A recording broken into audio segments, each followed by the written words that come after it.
Nah, sahabat dunia kita, sekarang kita sedang bersama Summer dan Silva. Dia adalah skating director dari tempat ini. So, hi Summer. Hi, how are you? Hi. It doesn't feel like summer at all right now. It's already winter. And this place, it's fairly new, isn't it? Yeah. Tell us a bit about this place. It just opened here in Georgetown on November 19th. It's the first year that we've been here, but so far we've had a lot of people. It's been a great addition to the community, but also a huge tourist attraction. Okay, so you are also the main instructor. So can you teach us a little bit trick how to keep balance so we're not gonna fall? Yeah, absolutely. The number one thing is a lot of people think that skating is like walking, and they try to put weight on their heel and then go to their toe.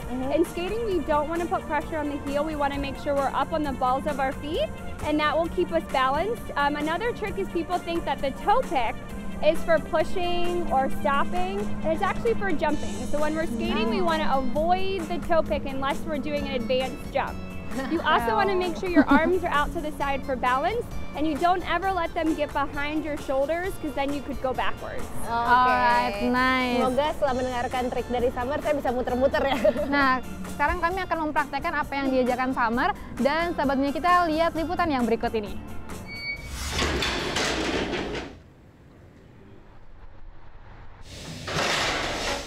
Di rumah tahanan Boyce, Maryland, sejumlah narapidana sibuk memperbaiki buku-buku perpustakaan yang rusak, baik yang halamannya lepas atau robek, atau sampulnya hilang. Selain untuk belajar keterampilan baru, kegiatan ini memberi kesempatan napi untuk mendapat semacam kredit yang bisa mengurangi masa tahanan. I like doing the spine detachments and broken spines because those are the books that really get thrown away. It's easy to tape a loose page back together, but once the spine comes apart, basically those books go in the garbage. And once you see and people are pleased with the work, you feel a lot better too that you did it. Baginya memperbaiki buku ibarat memperbaiki hidupnya. I didn't have a very strong work ethic. I chose the streets, and being that I chose the streets, here I am now. And just being able to come in here and do something productive, it showed me that I can, be productive in society as well instead of choosing a different direction. Salah satu tujuan utama program perbaikan buku oleh napi adalah membangun kepercayaan diri. The biggest problem we have in American corrections and international corrections worldwide is the amount of violence inside our systems, period. There is no larger problem.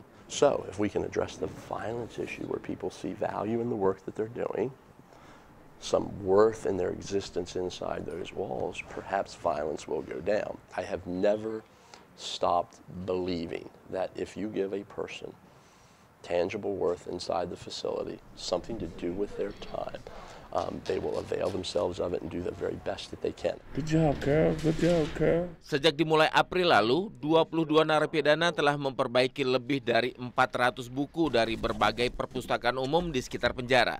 Banyak di antaranya merupakan buku langka yang sudah tidak dicetak lagi. Para napi berperan merestorasi dan melestarikannya kembali. My goals are to go home, get a job. It might not be the job that I want, but to get a job, that's a step, and apply for school. Optimis dengan kesuksesan proyek restorasi buku ini, Robert berharap program ini berkembang, memperbaiki buku-buku dari sekolah-sekolah dan kampus-kampus terdekat.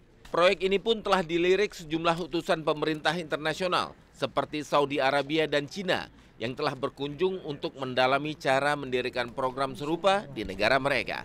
Dari Boyce, Maryland, tim VOA. Ayo no. Hati-hati orang, duluan. Ini di depan, wah hati-hati nih. Jadi ini kami berdua sedang mempraktekkan apa yang teori yang dikasih sama Summer. Jadi katanya kita harus naruh beban badan itu ada di telapak kaki, bukan di ujung kaki, dan di tengah lutut.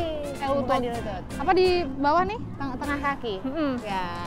Dan tadi kita sudah ada paket sedikit tentang aktivitas di penjara, karena ada statistiknya ya, kebanyakan orang di penjara keluar, tapi dalam waktu kurang dari 3 tahun udah balik lagi ke penjara ya. Makanya harus dikasih kegiatan yang positif. Nah, ada satu lagi kegiatan positif yang dilakukan oleh orang-orang di penjara, yaitu membuat sebuah karya seni. Dan katanya kalau membuat karya seni ini, itu bisa meningkatkan kepercayaan diri yang nantinya akan berguna saat mereka keluar dari penjara. Ya, karena merupakan bagian dari rehabilitasi. Tuh. Lukisan-lukisan indah ini merupakan karya para narapidana di seluruh penjuru Amerika Serikat. Bagi mereka, inilah kenangan akan dunia luar jeruji yang mereka diami. Tak hanya seni lukis, banyak narapidana juga menuangkan aspirasi mereka lewat musik. Art is very much of a redemptive, a rehabilitative, a therapeutic vehicle for people. Dennis mendirikan Presence Foundation selagi masih mendekam di penjara. Other people want to be with family, so they'll paint pictures of family gatherings, family scenes. And then there are some that are so angry about the prison experience that they want to do protest type of painting, showing the harsh realities of prison life, the bars. Sejumlah galeri di Washington DC menampung karya seni para napi, salah satunya Watergate Gallery. There's a lot of sensitivity in this art. You can see what people are thinking. Bahan umumnya berupa kertas atau karton, tetapi ada juga materi lainnya. This is an example of art done with a handkerchief.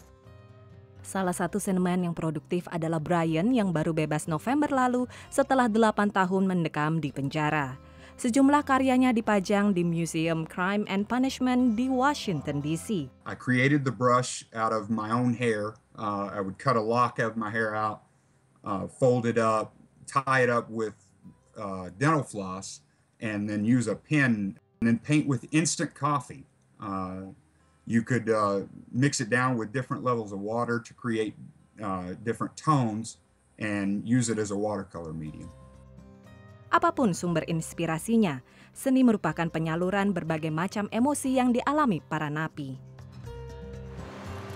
Sambutan positif tak hanya datang dari warga Amerika tapi juga warga internasional yang tidak punya program serupa pada institusi penjara mereka. To see these guys who obviously violated the law in their life previously but now committed to do the arts work. Selain itu, penyaluran lewat karya seni juga membantu meningkatkan kepercayaan diri para napi, terutama saat bebas nanti. Dari Washington DC, tim VOA. Tarik retro dulu. Hampir jatuh pemirsa. Waduh, saya capek nih muter-muter dari tadi. Bukan capek karena muternya, karena capek berusaha untuk tidak jatuh. Iya, kita masih ada lagi liputan-liputan menarik lainnya. Jangan kemana-mana, tetap di dunia kita. Yuk.